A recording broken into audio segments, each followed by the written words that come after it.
Welcome on board the Ambience. This is a remarkable ship that was saved during the pandemic from the scrap heap and is now sailing as the flagship of Ambassador Cruises. She has a storied history, starting her career in the 1990s as Regal Princess for Princess Cruises and sailed for a long time as Pacific Dawn in Australia. But now she is the flagship of Ambassador Cruises and brings a beautiful blend of traditional cruise design and modern cruise amenities. Before we get started, I was on board Ambience as a guest of Ambassador Cruises, and whilst they did provide access to the ship and a wonderful tour of the vessel, I was not paid to make this video. We'll start our tour on the very top deck of the ship, Deck 14. At the forward end of this deck, you'll find the Observatory, which is housed within the crown dome on top of the vessel's bridge. This structure actually forms part of the external design of the ship, which was created by designer Renzo Piano to resemble the forward profile of a bottlenose dolphin. The Observatory is the ship's nightclub, but it also offers sweeping views over the bow and port and starboard sides of the ship, meaning it is a popular place for people to sit during the day and watch the world go by. Just after this, you will find an open deck space, which overlooks a well into the swimming pool area below. On the forward bulkhead, you'll find the big screen, which is used to show movies and videos throughout the day and night.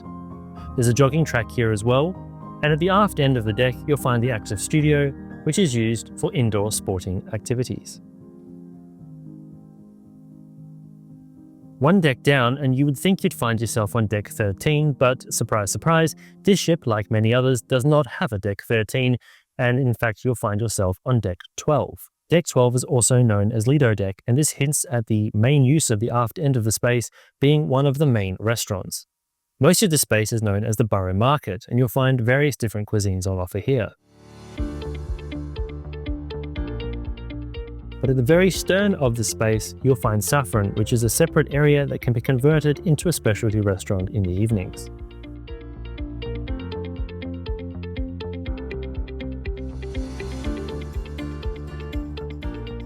Forward of this, you'll find the pool bar, which overlooks the reflection pool.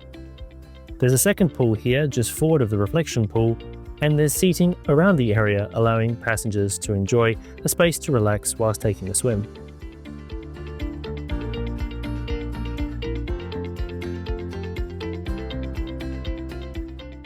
At the forward end of the deck, you'll find the coffee house, which offers tea and coffee right out to the open deck space, as well as the nearby Sea and Grass eatery.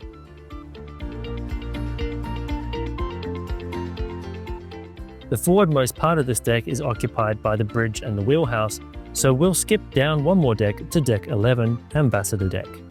Ambassador Deck is the first main accommodation deck on board the ship. At the aft end of the deck, you'll find hot tubs, but the rest of the space is occupied with cabins, including both inside, outside ocean view, and balcony accommodation.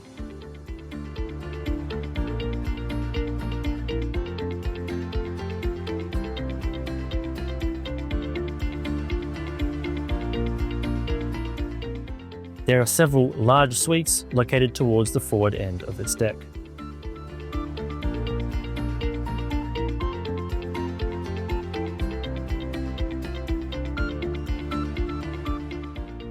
Consulate Deck has a forward viewing area at the very bow of the ship. This is a fantastic place to go to watch the world go by as the ship sails from port to port. You'll find a self-service laundry here, and it's a very large space with lots of washers and dryers as well as ironing boards. There are many cabins throughout this area, and at the very aft end you'll find the Consulate Bar. If you'd like to support the channel, there's a few ways you can do that. You can do so by jumping onto our merch store and having a look at some of our t-shirts, but also you can have a look at our books, or you can just give us a like or subscribe. It will make a huge difference. Thanks so much for your support. Ambience Deck is the domain of cabins, and the entire space is occupied by cabins throughout both port and starboard sides of the vessel.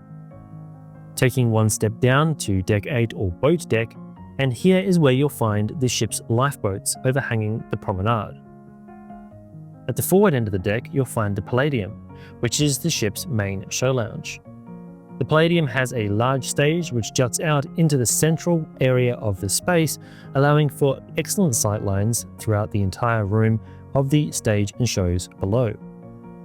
You'll find Bronte's library on the port side and the Partnership Lounge on the starboard side, where you can visit if you want to make any inquiries about Ambassador cruises. Moving further aft, and you'll find the Purple Turtle Pub. The Purple Turtle Pub is a popular venue throughout cruises and offers a mix of different drinks served by the bar situated near the forward bulkhead. The central and aft part of Boat Deck are home to cabins. Promenade Deck or Deck 7 sits just below Boat Deck, and whilst Boat Deck is where you'll see the lifeboats, Promenade Deck is where you can walk underneath them. The ship does not have a full wraparound promenade deck, but she does have a teak wood promenade which brings a traditional nautical feel. The forward end of this space is the lower level of the Palladium Lounge, and it is here where you'll find much seating and a drink service in the evenings. Making your way aft, you'll pass the photo gallery and the shopping Galleria. These both overlook a central well, and on the aft bulkhead you'll find a small bar called SW19, taking its name from one of London's postcodes.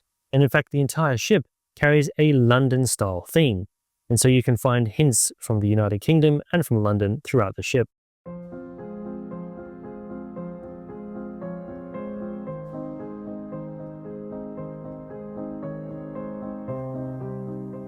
Further aft, and you'll find the Botanical Lounge.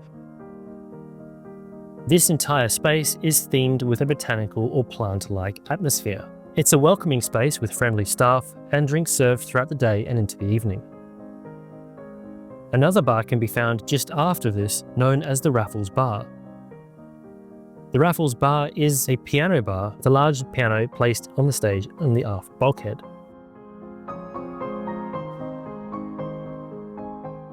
Making our way aft again, and you'll find the entrance to the Buckingham Restaurant.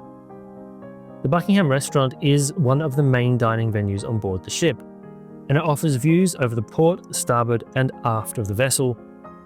On main deck below, the aft area is occupied by the galleys which service the Buckingham Restaurant.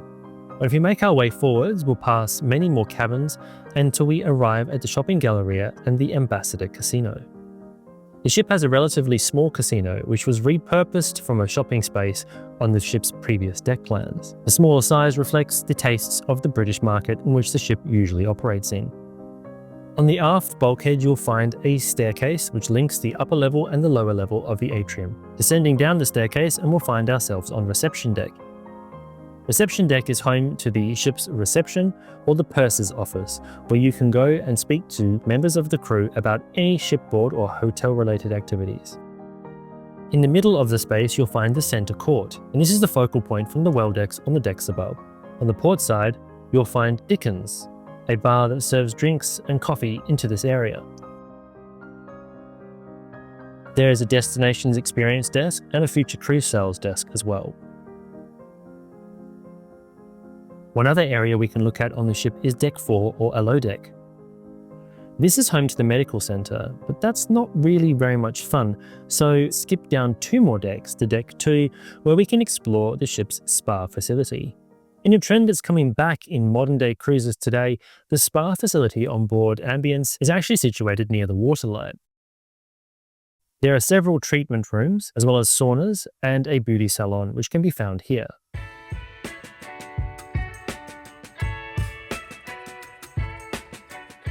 One of the interesting things about the space is because of its proximity to the waterline, you will pass through several watertight doors to access the various treatment areas.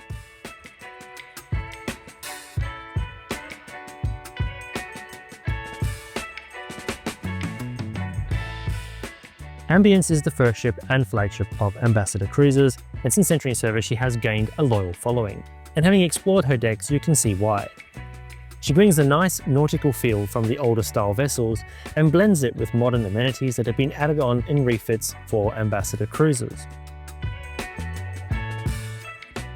I hope you enjoyed this tour of Ambience. The ship really did stand out as a unique offering in the marketplace, and it's so nice to see an old ship like Ambience being saved and refurbished in such a loving and caring way. If you've travelled on board Ambience before, either as Ambience or when she was operating as Pacific Dawn or Regal Princess, leave us a comment below, let us know what you think of the ship. Thanks so much for watching, and until next time, I hope to see you on board. This video was brought to you by me and my new book, The Evolution of the Passenger Ship. In The Evolution of the Passenger Ship, we bring years of research together to create a book that takes you on a journey from the dawn of passenger shipping right the way through to the modern cruise behemoths that we see today. The Evolution of the Passenger Ship is available at all good bookshops, and if you purchase a copy, you help us, which helps support the channel.